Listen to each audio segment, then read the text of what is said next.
Poupidou, poupidou, poupidou, pou. Euradio Nantes vous présente les causeries de la MSH. Bienvenue dans les causeries de la MSH. Alors aujourd'hui, c'est la 5e émission de notre 4e saison des causeries, saison 4, épisode 5. Alors le principe est toujours le même. Tous les 3e mardis du mois, une personnalité scientifique vient causer sur un sujet en lien direct avec l'actualité nationale et européenne. Alors de quoi allons-nous causer aujourd'hui ? Pour commencer à introduire cette émission, je vais donc reprendre un article des Échos de la fin 2011 qui s'intitulait « Dieu, Keynes et les dentistes ». Donc c'est une plaisanterie bien connue. Dieu a inventé les économistes pour que les météorologistes aient l'air moins bêtes. C'est aussi une vieille plaisanterie car la météo a beaucoup progressé. Avec des modèles de plus en plus détaillés, des ordinateurs de plus en plus puissants, les scientifiques de l'atmosphère parviennent à décrire la circulation des grandes masses d'air et d'eau dans le ciel. Alors que les économistes, avec les mêmes ordinateurs et des modèles eux aussi de plus en plus sophistiqués, restent incapables de prévoir la moindre tempête. Encore plus gênant, quand la tempête se lève, comme en 2008, ils ont le plus grand mal à l'expliquer. Mais alors, à quoi servent les économistes ? Point d'interrogation. En 1931, Keynes prophétisait le jour où les économistes deviendraient des gens humbles et compétents comme les dentistes. Mais faut-il que les économistes soient simplement humbles et compétents pour résoudre les problèmes économiques ? Ne faut-il pas qu'ils soient justement plus ambitieux pour comprendre le monde ? Vous l'aurez deviné, aujourd'hui nous allons parler de la crise économique et de celle de son savoir. En effet, la chute de Lehman Brothers en 2008 et la crise financière et économique qui a suivi ont mis les économistes et leur savoir sur la sellette, notamment la finance. Alors comment a-t-on pu en arriver là ? Pourquoi les économistes, sauf quelques personnalités mises à part, je citerai Maurice Allais, Rubini, Rajan, n'ont-ils rien vu venir ? Ce sont les questions que beaucoup de monde se sont posées, à l'intérieur comme à l'extérieur du sérail. Alors à l'extérieur du sérail, à tout seigneur, tout honneur, la royauté tout d'abord. En novembre 2008, lors d'une visite à la London School of Economics, la reine d'Angleterre n'hésita pas à déclarer à cette assemblée prestigieuse « Why few economists had foreseen the credit crunch ?» Je traduis, pourquoi si peu d'économistes n'ont-ils pas vu la crise économique ? Alors au cinéma, juste après la crise, il y a eu des réalisateurs qui se sont aussi interrogés sur la faillite des économistes. Par exemple, Jean-Stéphane Bron et Charles Ferguson ont accusé pour le premier les banques américaines dans le film Cleveland contre Wall Street, et pour le second, la profession a été critiquée dans le documentaire qui s'appelait Inside Job. Alors en politique, plus près de nous, François Hollande qui déclarait le 22 janvier 2012 au Bourget que mon véritable adversaire, c'est le monde de la finance, coupable à ses yeux de nous avoir entraînés dans la grande récession. Mais la science économique a aussi fait l'objet de nombreuses critiques en son sein. George Soros, dans un interview accordé en 2013 à l'Institute for New Economic Thinking, affirmait de façon péremptoire que le paradigme dominant de la théorie du choix rationnel et du marché efficient a conduit l'économie à la faillite, une faillite très similaire à celle du système financier mondial après Lehman Brothers. Alors les partisans de la théorie de l'argent rationnel, on y reviendra là-dessus, l'homo economicus et des marchés efficients n'auraient pas les bonnes lunettes à leur disposition et donc ne pouvaient pas voir la crise venir. Alors la crise économique a donc-elle mis la science économique en crise et plongé les experts dans une grande dépression ? Alors le jugement de Roger Guenry dans un article publié dans Le Monde en 2013 au titre évocateur « L'économie saisie par le doute » est cependant plus nuancé et nous conseille de ne pas jeter le bébé avec l'eau du bain. Je le cite, « Last but not least, il est vrai que les schémas intellectuels mis en avant pour comprendre les marchés financiers supposent trop de rationalité de la part des agents économiques. Mais surtout, ils supposent trop de prévisibilité des dits marchés. Les experts parlent d'anticipation rationnelle. En d'autres termes, il faut savoir raison garder. » Et c'est justement Roger Guenry que nous sommes heureux d'accueillir aujourd'hui. Roger Guenry a été titulaire jusqu'en 2013 de la chaire Théorie économique et organisation sociale au Collège de France. Au préalable, il était directeur d'études à l'École des hautes études en sciences sociales. Il est actuellement président du conseil d'administration de l'École d'économie de Paris. Alors, ses travaux récents, les plus marquants, proposent principalement une analyse critique de l'hypothèse d'anticipation rationnelle. Plus globalement, c'est un spécialiste de l'économie publique, notamment du calcul économique public et des questions de l'assurance sociale et de la redistribution. Alors s'il montre que le marché est un mécanisme irremplaçable, ses travaux ont régulièrement pointé ses nombreuses limites et défaillances. En juillet 2008, il a rendu aussi à Xavier Darcos, ministre de l'Éducation nationale de l'époque, un rapport au nom de la commission qu'il présidait sur l'enseignement des sciences économiques et sociales au lycée. Ça sera peut-être un des sujets de notre discussion aujourd'hui. Alors Roger Guenry a été invité par la Maison des sciences de l'homme à faire une conférence sur le thème suivant. La construction du savoir économique, réflexion après la crise qui va faire l'objet de notre discussion aujourd'hui.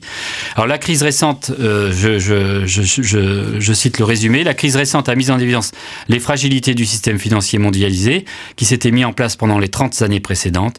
En la matière, il est difficile de dire que les économistes étaient particulièrement lucides. Peu d'entre eux, c'est un euphémisme, avaient décelé les formes spécifiques de la fragilité révélée par la crise et moins encore n'avaient averti la société. Alors pourquoi ? Voilà un petit peu le sujet de nos discussions d'aujourd'hui.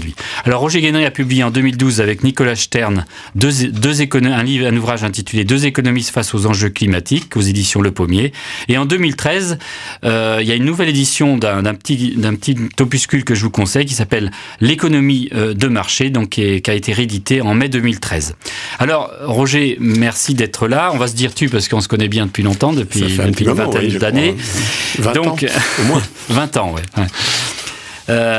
Donc c'est une rencontre qui a marqué ma carrière et donc j'aimerais que tu la marques aussi pour tous ceux qui vont nous écouter.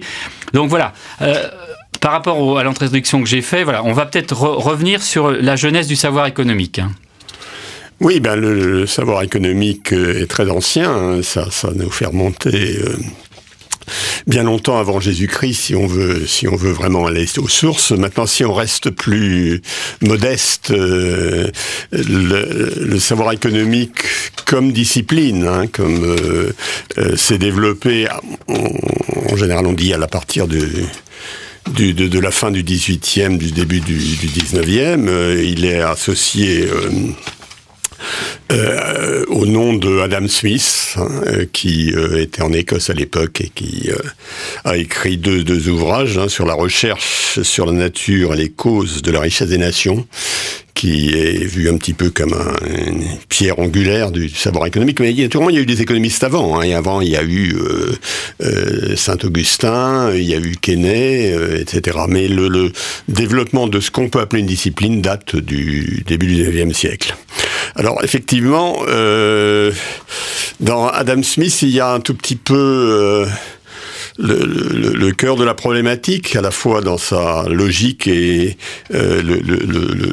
logique que l'on peut contester. Donc, il dit, Adam Smith, il y a une formule célèbre que vous connaissez certainement tous, ou presque, en tout cas si vous ne la connaissez pas, je vais vous la donner. Il dit, ce n'est pas de la bienveillance du boucher ou du boulanger que nous attendons notre dîner, mais du soin qu'ils apportent à leurs intérêts. Voilà. Voilà donc une apologie du marché en quelque sorte qui est derrière. Mais le Adam Smith de la théorie des sentiments moraux avait dit des choses un petit peu différentes. Ouais. En particulier, il disait si nous considérons les satisfactions réelles que toutes ces choses, pour que le marché, la puissance, la richesse, sont capables de produire pour elles-mêmes, elle nous apparaîtra au plus haut point comme méprisable et insignifiante. C'est le même auteur. Ouais. Et il conclut, alors il y a une synthèse entre ces deux points de vue qui est dans la phrase suivante du texte de la théorie des sentiments moraux que je viens de donner, et il est heureux que la nature nous abuse de cette manière. Je vous laisse méditer sur l'ensemble de ces choses. Alors évidemment, c'est le point on fait partir le point de départ du savoir économique d'Adam Smith, à tort ou à raison. Viendront ensuite en Angleterre, vous avez David Ricardo, John Stuart Mill, Malthus.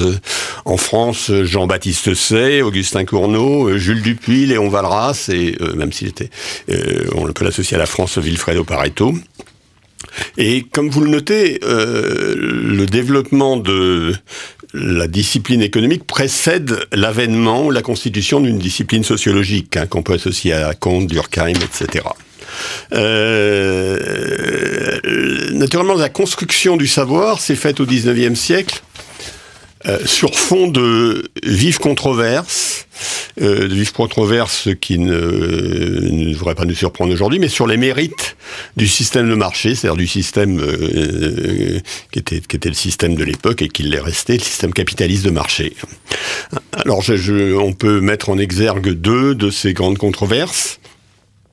La relation entre les prix et la valeur travail, et puis évidemment la question de la stabilité systémique. D'un côté, Jean-Baptiste Say, qui était le premier professeur au Collège de France, donc ça ne dirait pas de mal, dont la formule résumée que l'on associe à son travail, l'offre crée sa propre demande, est un miracle, est un exemple d'argumentaire brillant. et condensé. Et puis de l'autre côté, il y avait la fameuse théorie de l'offre, là.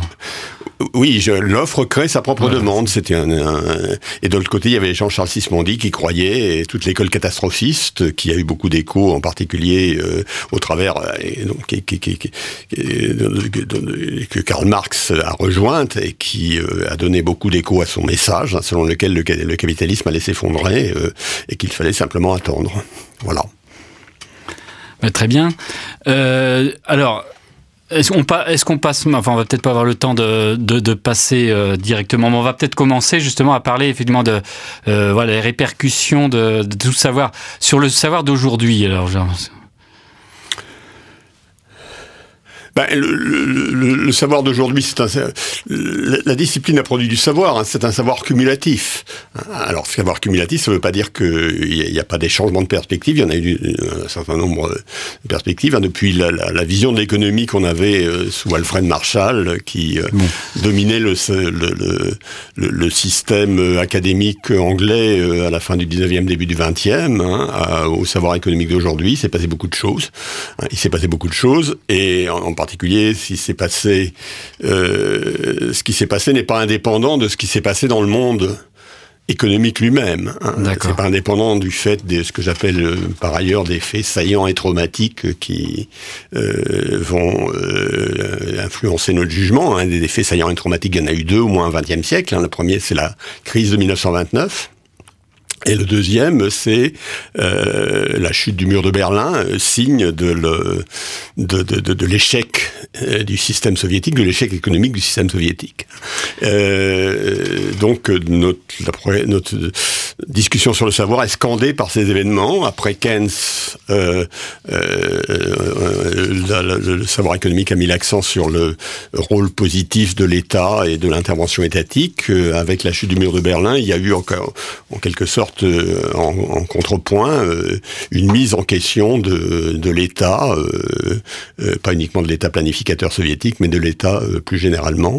Ce qui va se passer avec la crise financière que l'on va rencontrer bientôt rebat les cartes dans un autre sens, si j'ose dire. Ok, merci Roger. Donc on va aborder dans la deuxième partie de l'émission justement ce savoir du XXe siècle.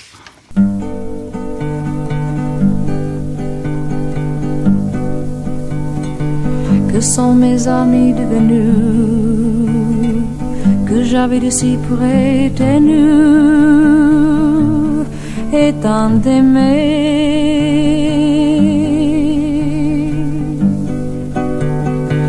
Ils ont été trop clairsemés, je crois le vent les a ôtés. L'amour est morte.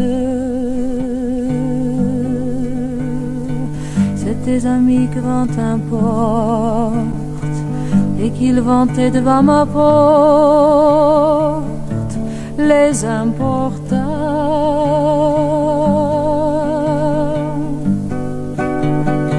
Avec le temps qu'arbre de feuilles, quand il ne reste le branche-feuille que n'aille à terre.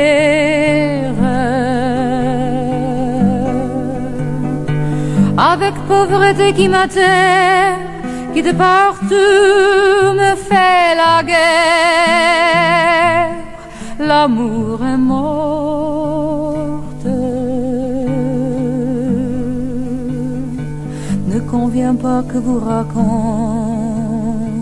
comment je me suis mise en honte, en quelle manière.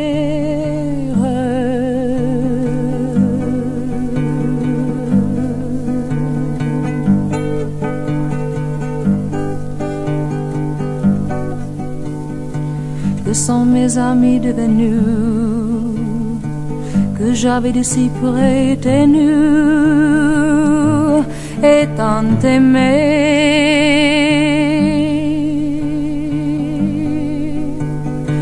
Ils ont été trop clairsemés, je crois le vent les a ôtés. L'amour est morte.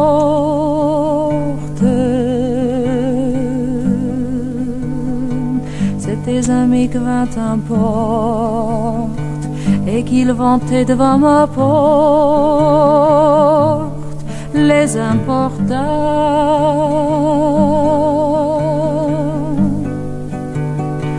Pauvre sans et pauvre mémoire, m'a dû donner le roi de gloire, et pauvre rente. Et droit coule combis et vent, le vent me vient, le vent m'avance, l'amour est morte. Le mal ne sait pas subvenir, tout ce qui m'avait à venir m'est avenu.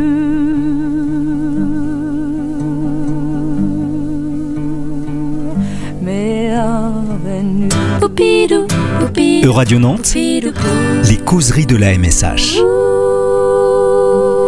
Eh bien, vous êtes dans les causeries de la MSH. Aujourd'hui, nous accueillons Roger Guenry, titulaire d'une chaire au Collège de France, la chaire d'économie au Collège de France. Il est venu ici nous parler de la construction du savoir économique, réflexion après la crise. Donc, dans notre rétrospective, nous avons parlé donc des économistes de la science économique au 19e siècle. Bon, on va continuer sur le 20e et on va avoir son point de vue sur effectivement l'évolution de la profession des économistes donc à l'époque contemporaine. Alors, sur le 20e siècle, on a parlé d'Alfred Marshall. Oui, je suis parti d'Alfred Marshall qui fait un peu la transition. Dont le modèle a été remis en cause par son disciple le plus célèbre, qui était John Maynard Keynes. Voilà, donc c'est important qu'on en parle pour expliquer la crise. À la suite de la crise, le phénomène que j'ai évoqué tout à l'heure. Le savoir au XXe siècle a été beaucoup influencé par la montée en puissance de ce qu'on appelle la société d'économétrie, qui a été fondée en 1933. Et qui a changé un petit peu le modèle de travail, en mettant d'un côté la réflexion théorique fondée, alors cette fois qui doit être fondée sur la modélisation mathématique, c'est des phénomènes, et d'autre part l'analyse empirique, qui est fondée sur l'analyse des chiffres avec les méthodes statistiques adéquates. Et donc ça marque une vraie rupture par rapport C'était un point de vue extrêmement minoritaire qui est devenu dominant dans les années 30, lorsque le modèle de la société économétrie a été fondé. Lorsque son modèle a été proposé, c'était un courant extrêmement minoritaire dans la profession des économistes.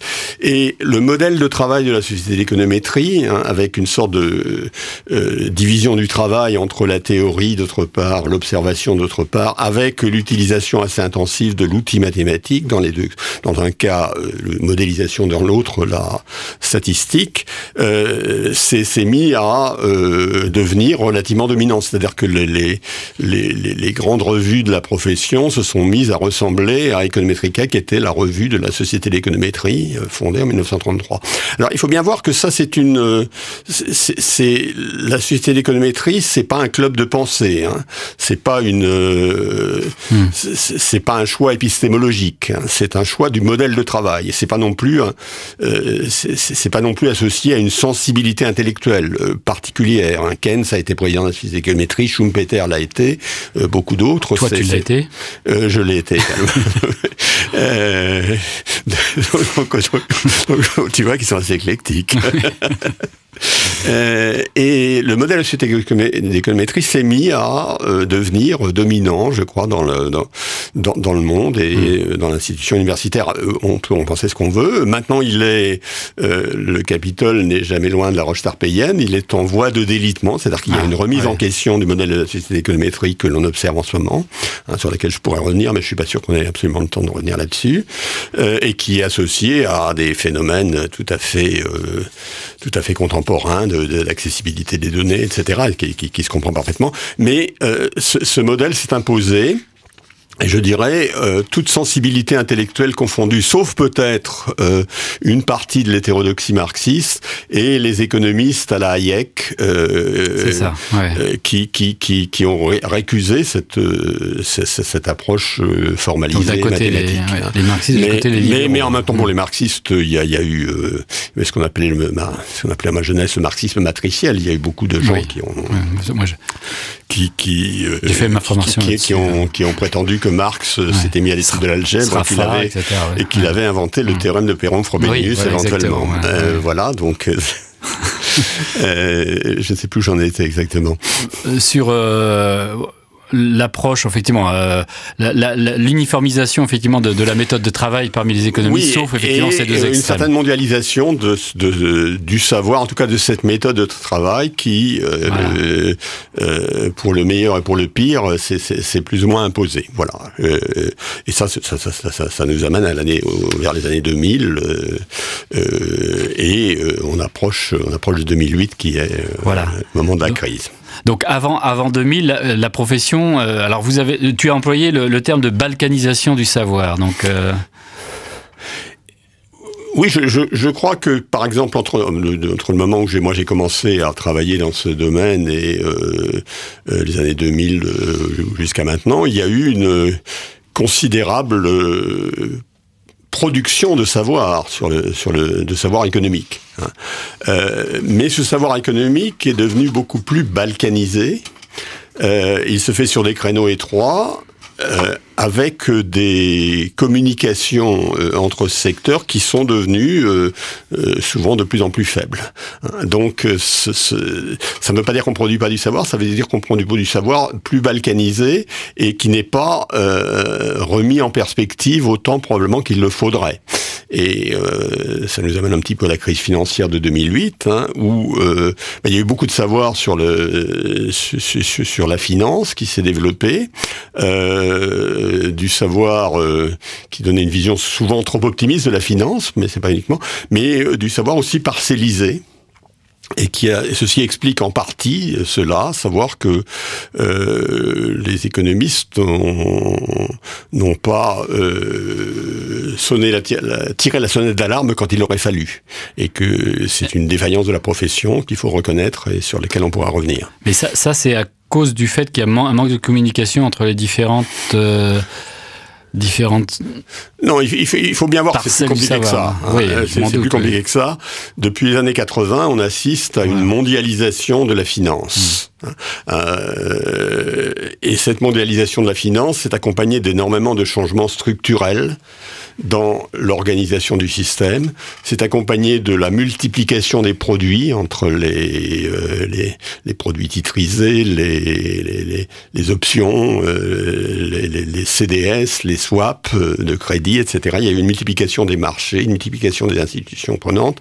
Et face à cela, il n'y avait pas beaucoup de gens qui avaient une compréhension synthétique à la fois de ce qui se passait sur le plan institutionnel, ce qui se passait dans les marchés financiers proprement dit, et de ce qui se passait du côté du savoir économique.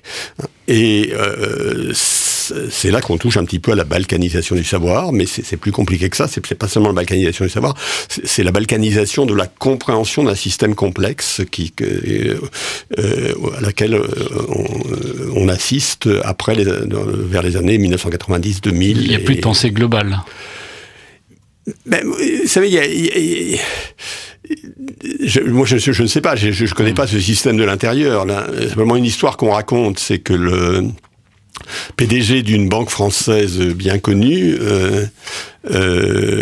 s'était fait remarquer parce qu'il n'acceptait d'introduire de nouveaux produits que quand il comprenait le fonctionnement. Et c'était un point de vue extrêmement minoritaire dans sa profession, et qui d'ailleurs lui a fait que cette banque s'en est relativement bien tirée dans les faits. C'est simplement une anecdote qui montre que l'idée qu'il y avait quelqu'un qu'il y avait beaucoup de gens qui comprenaient l'ensemble du système, à la fois de ce côté institutionnel et de son côté mode de fonctionnement de l'ensemble des produits qu'il mettait en cause, qu'il mettait en jeu, était probablement très, il y avait très peu de gens qui avaient ce point de vue de synthèse nécessaire pour bien apprécier tout ce qui allait se passer. D'accord. Et donc, oui, alors bon, dans la suite de l'émission, on va aborder justement le problème de la crise de 2008. Alors, donc d'après toi, effectivement, est-ce que le savoir économique, bon, on sait que non, mais enfin, j'ai envie quand même de te poser la question. Est-ce qu'il avait les moyens de prévoir cette crise? Alors effectivement, on citait tout à l'heure quelques personnalités qui avaient quand même... Je crois effectivement qu'on peut parler de ce qui s'est dit et ce qui ne peut pas. Alors d'une part, il y a plusieurs catégories. Hein. Il y a la catégorie des hétérodoxes qui prévoyaient régulièrement l'effondrement, qui prévoient toujours régulièrement l'effondrement du système capitaliste, mais dont les avertissements depuis la chute du mur de Berlin étaient de plus en plus inaudibles et de moins en moins fréquents. Hein. Mais il y a toujours ceci, et il y a beaucoup de gens honorables dans cette catégorie. Il y a Minsky, pour prendre des gens qui sont disparus mais qui ont été importants. Et puis, mais dans les économistes standards, en quelque sorte, branchés sur le monde, il y en a un nombre très limité, on peut les compter presque sur les doigts d'une main, qui ont prévu la crise. Comme tu l'as dit tout à l'heure, il y avait Roubini et Halley.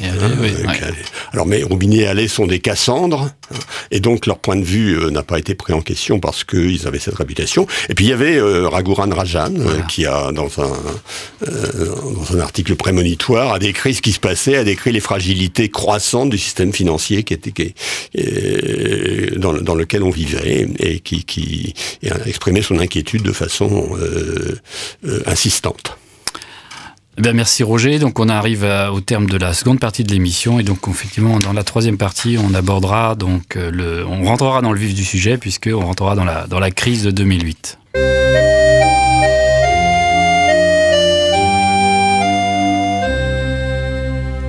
Il est revenu le temps du muguet, comme un vieil ami retrouvé. Il est revenu flâner le long des quais, jusqu'au banc où je t'attendais, et j'ai vu refleurir l'éclat de ton sourire, aujourd'hui plus beau que jamais. Le temps du muguet ne dure jamais plus longtemps que le mois de mai, quand tous ces bouquets déjà seront fanés. Pour nous deux, rien n'aura changé. Aussi belle qu'avant, notre chanson d'amour chantera comme au premier jour. Il s'en est allé le temps du muguet, comme un vieil ami fatigué, pour toute une année, pour se faire oublier. En partant, il nous a laissé un peu de son printemps, un peu de ses 20 ans, pour s'aimer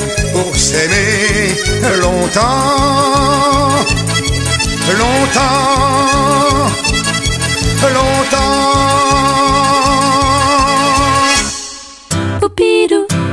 Radio Nantes, les causeries de la MSH. Bien, nous abordons la troisième partie de cette émission consacrée donc à la construction du savoir économique et à travers des réflexions après la crise. Donc nous accueillons aujourd'hui Roger Guenry, titulaire de la chaire d'économie au Collège de France. Alors, on a un peu fait une rétrospective du savoir économique, 19e siècle, 20e siècle. On a donc à parler un petit peu de cette balkanisation de la profession. Et donc, pour arriver effectivement donc à essayer d'expliquer pourquoi la cécité un petit peu des économistes face à la crise de 2008. Alors, on reprend là-dessus, Roger ? Oui, on peut reprendre là-dessus. Les questions... Je crois que la crise pose pose des questions sur le savoir économique. Voilà. Je pose des questions. Je pense qu'il y en a d'autres qui l'ont posé aussi. Il y a plusieurs directions d'investigation. L'une qui consiste à remettre en cause l'hypothèse de rationalité. L'homo economicus est rationnel, est prévisible, il sait ce qu'il veut, etc. L'homme de la rue et le trader ne sont peut-être pas des homo economicus. L'homo sapiens, oui. Ils sont plutôt des homo sapiens. Et évidemment, il y a une certaine distance entre le modèle... Mais justement, qu'est-ce que tu... Enfin, juste une petite parenthèse. Quel statut tu donnes, toi, à l'hypothèse de rationalité? Parce que là, on peut effectivement... Si on regarde un petit peu tout le courant des sciences expérimentales, c'est de donner peut-être trop de réalisme à l'hypothèse de l'hypothèse de rationalité économique. Est-ce qu'il faut lui donner un tel réalisme ou c'est simplement un outil de travail qui nous permet de mieux comprendre le monde? C'est un outil de travail. Oui, la rationalité était prévue pour un outil de travail. C'est pareil, un outil de travail particulièrement adapté à l'économie. Solow, dans ses controverses dans les années 70 avec les radicaux américains, avait dit que l'économique est le champ du social dans lequel il est accepté socialement que l'on poursuive son intérêt personnel. Donc il renvoyait une définition en quelque sorte sociale de la rationalité économique et de l'hypothèse de rationalité que font les économistes. On va pas discuter au fond de ceci, mais il y a un petit peu de vrai. La rationalité est assez adaptée à la description d'un certain nombre de phénomènes économiques. Voilà, exactement. C'est tout à fait clair. Deuxième, ceci étant, il y a une remise en cause de l'hypothèse de rationalité. Ouais. Il y a beaucoup de travaux qui sont faits sur l'économie comportementale. Ils en fait tous les jours. Ils ont produit pas mal de résultats. Est-ce qu'on en est à mettre en évidence quelque chose qui serait une alternative à l'homo economicus et qui aurait toutes les richesses psychologiques que l'on souhaiterait? Je n'en suis pas absolument sûr.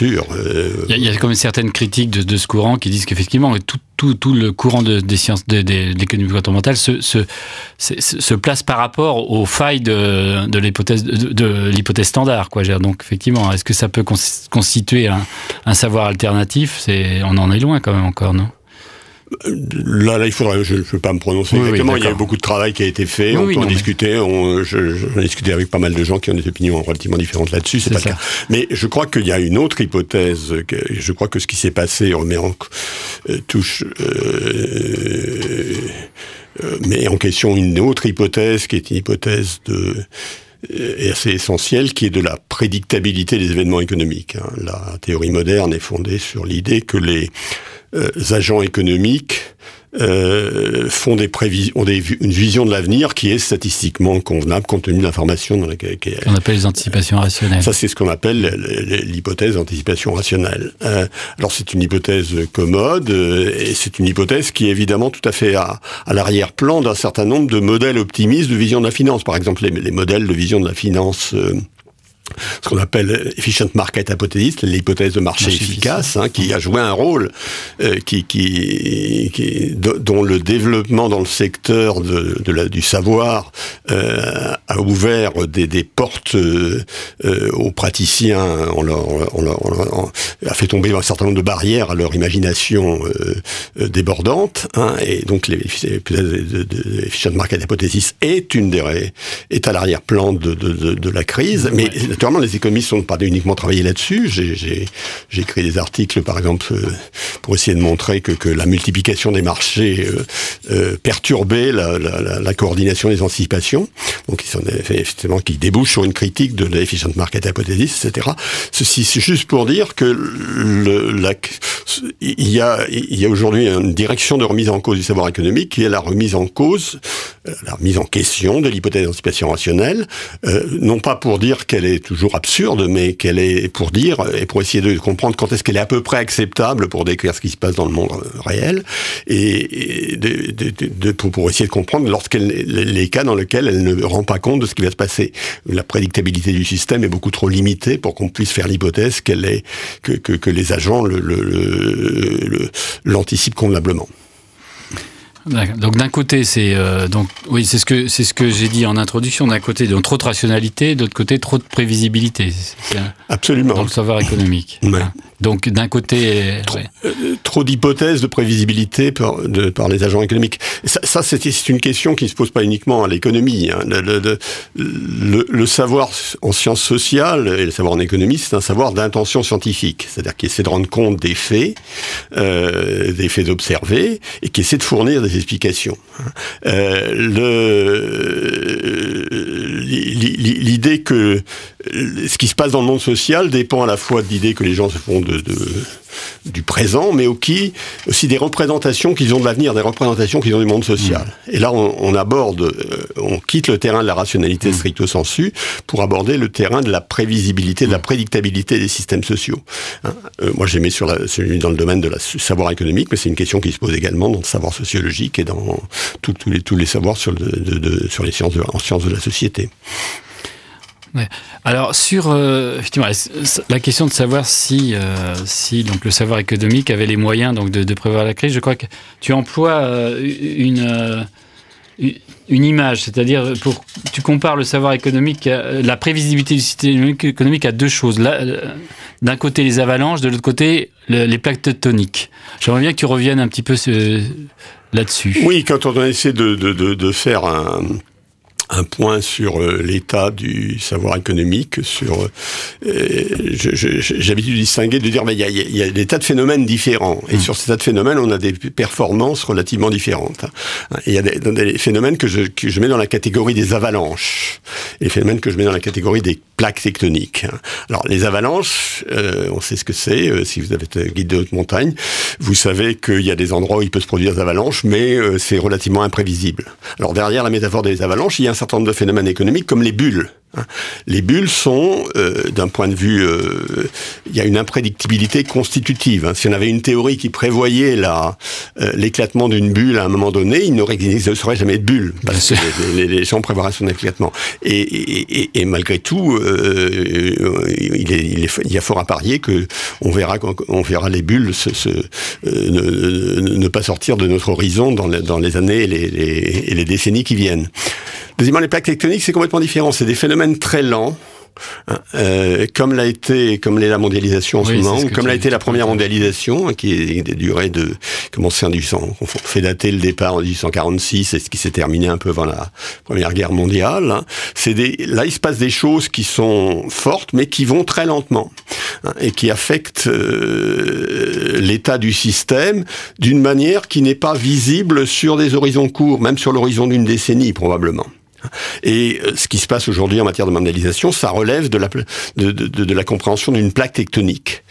Et évidemment que ce soit sur les bulles ou sur les plaques tectoniques, on n'est pas très bon, nous économistes. Mais ça ne veut pas dire que les autres sont meilleurs, mais ça veut dire que c'est des phénomènes relativement difficiles à comprendre assez profondément, mais qui nous posent des défis auxquels il faut qu'on réponde, ou en tout cas auxquels il faut qu'on essaie de répondre mieux. D'accord. Et donc, alors, après la crise, justement, est-ce que tu trouves que la profession s'est suffisamment interrogée sur ces défaillances ? Est-ce qu'il y a eu... J'ai pas l'impression qu'il y a eu tellement de débats, il y a eu quand même une certaine prise de conscience. Il y a eu pas mal d'inflexions des programmes de recherche. Mais de savoir ce que vont produire ces inflexions est encore peu clair. Et en ce qui me concerne, je ne suis pas sûr que la remise en cause, le retour sur les anticipations rationnelles, comme je disais tout à l'heure, était suffisamment effectif, et parce que là on touche à un des tabous de notre profession, qui est l'idée qui est associée un peu au déterminisme philosophique. Le déterminisme philosophique, c'est l'idée que si on connaît les conditions initiales, on est capable de prévoir l'évolution du système. C'est quelque chose qui a beaucoup inspiré les chercheurs en sciences dures, qui se sont fait des avocats. Mais dans les gènes de la profession des économistes, alors je dirais toutes tendances confondues, c'était vrai chez Marx comme c'est Jean-Baptiste Say, si j'ose dire. Et il y a l'idée que si au fond on comprend les conditions initiales et on comprend le système, on arrivera à le prédire. Hein, le système, si l'on sort des cadres conceptuels auxquels on est habitué, c'est pas si sûr comme ça. Il faudra accepter l'idée que les phénomènes sociaux ont une prédictibilité limitée, intrinsèque. Et ça, c'est difficile à faire entrer dans le mode de pensée dominant de la profession, je crois. Mais bon, voilà, c'est une opinion évidemment très personnelle et qui n'est pas majoritaire. C'est-à-dire qu'il faudra accepter le fait que la portée limitée de nos modèles de prévision. Oui, accepter l'idée que dans certains domaines, on peut sans doute, avec de bons modèles, prévoir à peu près ce qui va se passer, parce que les agents le prévoient également, ils ont des représentations. Et puis il y a des domaines dans lesquels on ne sait pas faire, et dans lesquels l'imprévisibilité doit être une des dimensions sur lesquelles on met l'accent et on fixe le projecteur sur cette dimension, sans évidemment prétendre qu'il va faire une totale lumière dans cette direction. Bien, nous arrivons donc au terme de la troisième partie de l'émission, donc on reprendra la partie conclusive de notre causerie après la pause musicale.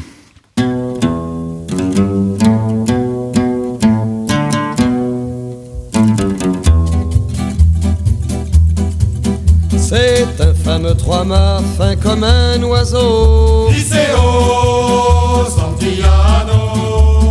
18 nœuds, 400 tonneaux, je suis fier d'y être matelot. Tiens bon la vague et tiens bon le vent. Liceo Santillano.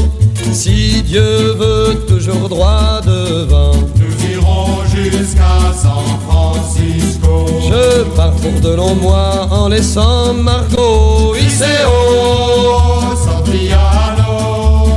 Y penser, j'avais le cœur gros. En doublant les feux de Saint-Malo. Tiens bon la vague et tiens bon le vent. Liceo Santillano.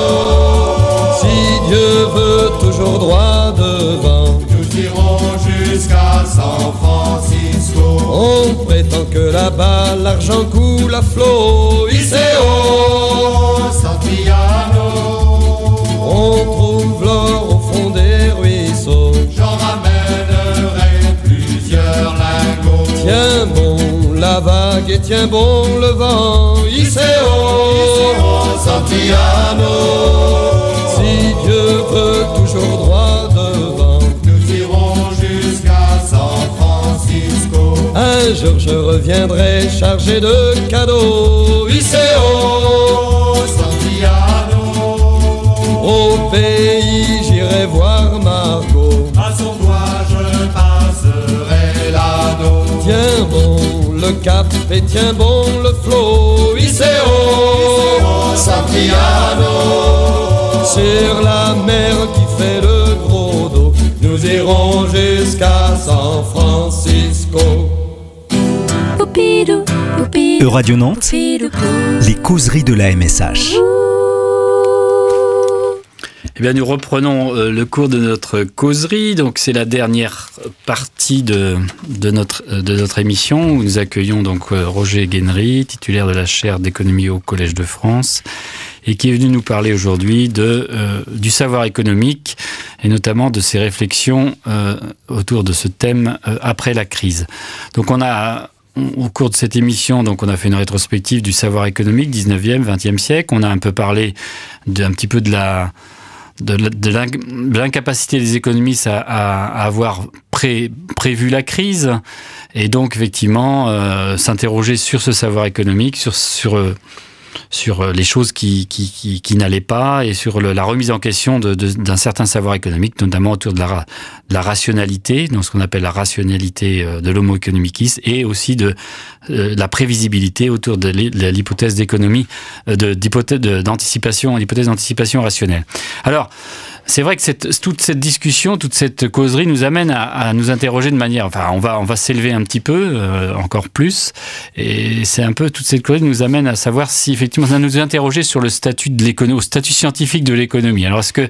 J'aurais peut-être 2 questions à poser à Roger avant qu'on se quitte. Hein. C'est est-ce que, la science économique est-elle une science? Ça, c'est la première question. C'est une vaste question, hein, qu'on pourrait... comme un sujet au bac. Et la deuxième question, c'est de savoir, effectivement, est-ce que la science économique est un savoir influent? Alors là, vous avez 2 heures. Non, c'est l'oral du bac. Tu as 2 heures. J'ai été admis à l'écrit.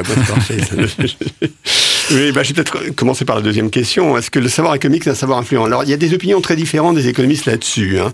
Je vais vous citer ce qu'a écrit John Maynard Keynes, qui est sans doute l'économiste le plus célèbre du siècle qui s'est achevé il y a peu de temps. Avant Piketty. Absolument. Les idées des économistes et des philosophes politiques, qu'elles soient justes ou fausses, sont plus puissantes qu'on ne le croit généralement. À vrai dire, il n'y a pas grand-chose d'autre qui gouverne le monde. Et il ajoute, sans le savoir, les hommes politiques sont souvent prisonniers des conceptions d'un économiste défunt. Donc voilà l'opinion de Keynes. Il pensait à qui, hein? Il pensait à qui quand il disait un économiste défunt? Non, il pensait en général. En général. Il pensait que les idées des économistes perdurent. D'accord, oui. Il y a un autre économiste qui s'appelait Stigler, qui est plus proche de nous, et qui, commentant l'abrogation des lois sur les céréales en 1846, les lois sur les céréales, les Corn Laws, ont été abrogées en 1846, et c'est de là qu'on fait dater le début de la première mondialisation, puisque c'est le début de la libéralisation des échanges qui s'en est suivi. Et Stigler disait, si Cobden... alors, c'est l'économiste qui a inspiré l'abrogation des Corn Laws, avait bégayé en yiddish, et si Peel, alors c'est le premier ministre qui les avait mis en œuvre, avait été un homme stupide et 3, l'Angleterre n'en aurait pas moins pris la route du libre-échange. Donc vous avez deux visions complètement, des opinions totalement différentes. Alors, on peut se tourner vers les économistes vivants. Il y a un point pour Stigler. C'est la chute du mur de Berlin. Elle n'est pas le fait d'économistes défunts, mais elle reflète l'échec économique relatif du système de planification soviétique. Et c'est un sujet sur lequel les économistes vivants avaient des opinions relativement différentes sur la capacité de compétitivité du système de planification, etc. Alors ça, c'est un point pour Stigler. Il y a évidemment un point pour Keynes. Alors curieusement, c'est la crise de 2008. Parce que la thérapie qui a été adoptée fait assez référence à 2 économistes défunts. Le premier, c'est Milton Friedman, qui avait beaucoup mis l'accent sur le fait que après 1929, on avait eu tort de ne pas sauver les banques, qu'il y avait une défaillance en chaîne aux États-Unis et qu'on aurait dû sauver les banques. Et il a été écouté en 2008. Puis le deuxième économiste défunt auquel on a fait, qui est revenu sur la sellette, c'est John Maynard Keynes. C'est-à-dire que les idées qui étaient tombées un petit peu, sinon dans l'oubli du moins, qui étaient tombées un peu en désuétude, celle du stimulus est revenue sur le devant de la scène. Voilà, donc je vous laisse choisir les économistes. Est-ce que donc, mais en disant que les économistes ont quand même une certaine influence sur la. Est-ce que c'est pas encore plus vrai aujourd'hui? Dans le sens où on entend de plus en plus les économistes. Alors ça c'est un petit peu un point de vue, c'est un peu étrange parce que au fond la profession n'a pas été très bonne sur la crise. Voilà, c'est un peu un paradoxe. On n'a jamais autant fait appel aux économistes que depuis la crise, parce que les gens ont pris conscience que peut-être malgré tout il y avait un savoir et que ce savoir était peut-être utile dans les conditions actuelles, alors qu'en période calme on se dit qu'il n'est pas nécessaire. Je ne me prononcerai pas pour ça, pour en dire plus. Je n'irai pas jusqu'à en dire plus là-dessus. Alors, j'en viens... si j'ai répondu à cette partie. Ah oui, tout à fait. Oui, j'en viens à la deuxième question. Là, est-ce qu'il y a une science économique? C'est une question que j'ai déjà abordé j'ai déjà affleuré le sujet, mais on peut se répéter. Alors... D'abord, il y a un certain nombre de choses en commun entre les sciences la science économique et les sciences de la nature, entre les sciences sociales et les sciences de la nature. Elles sont en commun l'idée qu'on part de l'observation de faits sociaux ou de faits naturels, et qu'on en cherche des explications.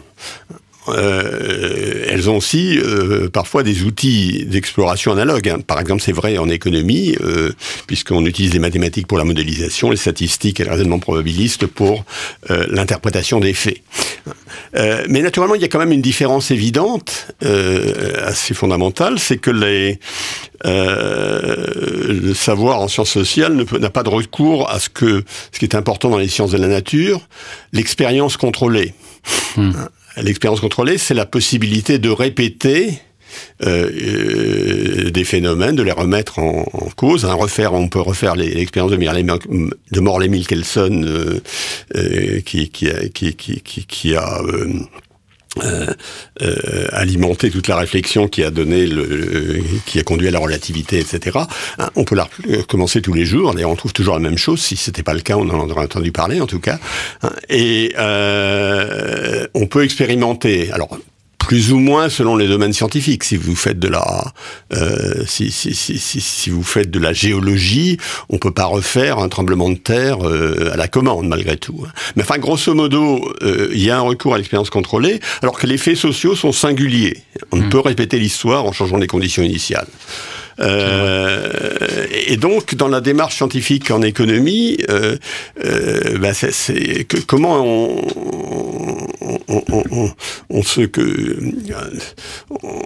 comment on se détermine vis-à-vis de cette singularité des faits sociaux? On classe les phénomènes récurrents dans des catégories. La crise, c'est une catégorie. L'hyperinflation, c'est une catégorie de phénomènes. Et ceci étant, on fait une hypothèse de permanence des mécanismes à l'œuvre, du fait que ça relève des mêmes types de raisonnement, etc., qui n'est pas totalement fondée sur des données empiriques complètement satisfaisantes. Donc, il y a une certaine négation de la singularité qui est derrière le savoir économique et le savoir en sciences sociales. Jusqu'où, à quel point. Alors Tolstoï disait que les familles heureuses n'ont pas d'histoire, et qu'il y a autant d'histoires que de familles malheureuses, donc etc. Et évidemment la question de quelle différence, est-ce qu'il y a différence entre les sciences sociales, est-ce qu'il y a différence avec la sociologie? C'est ce que Jean-Claude Passeron a écrit un livre dont je vous recommande la lecture, qui est, même s'il date d'il y a une dizaine d'années, presque une vingtaine d'années, je m'excuse, c'est pas en 91, qui s'appelle Le raisonnement sociologique, l'espace non popérien du raisonnement naturel, dans lequel il défend l'idée que la sociologie et l'économie relèvent d'une logique différente dans la discussion des faits. Je suis pas absolument sûr d'être d'accord avec lui, j'en ai pas mal discuté, mais c'est pas le moment d'en parler, mais simplement ça nous met ça met vraiment l'accent sur une différence assez centrale entre les sciences de la nature et les sciences sociales. Il y a bien sûr d'autres raisons qui font écho à celle-ci. Il y a une difficulté à cerner les déterminants des comportements des acteurs sociaux, et il y a le point que j'ai mentionné ici, les interactions entre les représentations du monde et les faits, qui sont absolument essentiels dans le monde social. Donc ce qui me fait dire, et c'est la réponse que je fais lorsqu'on me demande si l'économie est une science, que c'est un savoir d'intention scientifique. Un savoir d'intention scientifique, oui. Et on arrive merci Roger, on arrive à... il nous reste quelques minutes pour conclure cette causerie, donc voilà. Je pense qu'on va terminer sur peut-être, comment tu vois un peu la profession dans les années qui viennent? Est-ce que tu vois des grandes orientations? Est-ce que tu es optimiste? Est-ce que tu es pessimiste? Dans un système de prédictabilité limitée. Les faits sociaux la prédictabilité des faits sociaux est limitée, c'est un des points que j'ai défendu. La prédictabilité des découvertes ou des progrès du savoir est encore beaucoup plus limitée, parce que si on savait ce qui va se passer, ça veut dire si on savait ce qu'on allait apprendre, ça veut dire qu'on le saurait déjà. Ouais, donc on est dans un domaine de prédicabilité encore plus limité. Vrai, donc j'utilise mon joker. D'accord. Et donc, en ce qui te concerne, donc toi, ce que juste pour terminer là-dessus, même si c'est peut-être un peu plus complexe, mais donc toi, ce que tu proposes à ton niveau, c'est de revoir un petit peu c'était l'hypothèse d'anticipation rationnelle. Mais alors, vers quelle direction? Donc, tu as parlé de coordination des anticipations? Oui, il faut revoir l'hypothèse selon laquelle les agents, la représentation du monde ou de l'avenir qu'ont les agents économiques est également satisfaisante, également juste, et essayer de comprendre comment certaines situations sont propices à la coordination et d'autres ne sont pas propices à la coordination, et en tirer toutes les conséquences. Voilà ce que je peux dire en deux mots. Très bien. Ce sera sans doute le mot de la fin. Est-ce que tu as quelque chose à rajouter pour ta défense? À part, je tiens à signaler que donc les coupures musicales ont été choisies par Roger. Et donc, je ne sais pas pour quelle raison il a choisi ces titres-là. Le dernier, c'est au Santiano, c'est parce qu'on est au bord de la mer, on est à Nantes. Alors, je sais bien que les gens parlent de Saint-Malo dans la chanson. Le temps du muguet, parce que c'est une des plus belles chansons russes que je connaisse, même si vous l'avez eu la version française, et que sont mes amis devenus. C'est un des premiers poèmes en langue française, qui s'appelait intitulé Pauvre Rutebeuf, et qui est chanté magnifiquement par John Baez. Donc, voilà. C'était mon choix. Très bon choix, peut-être pas pour les générations, les jeunes générations, mais enfin, pour la mienne, ça me satisfait complètement. Bon, effectivement, Roger a des savoirs multiples, puisque en dehors de son savoir économique, il a un savoir donc musical, et en plus je crois savoir que c'est un fan de cyclisme, et qu'il monte régulièrement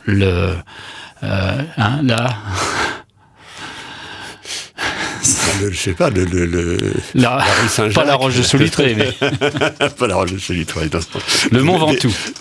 Voilà. Eh bien, je terminerai, donc d'habitude, je termine souvent par une petite histoire. Je vais terminer par une plaisanterie sur les économistes. C'est un économiste, un chimiste et un physicien sont échoués. C'est de Samuelson.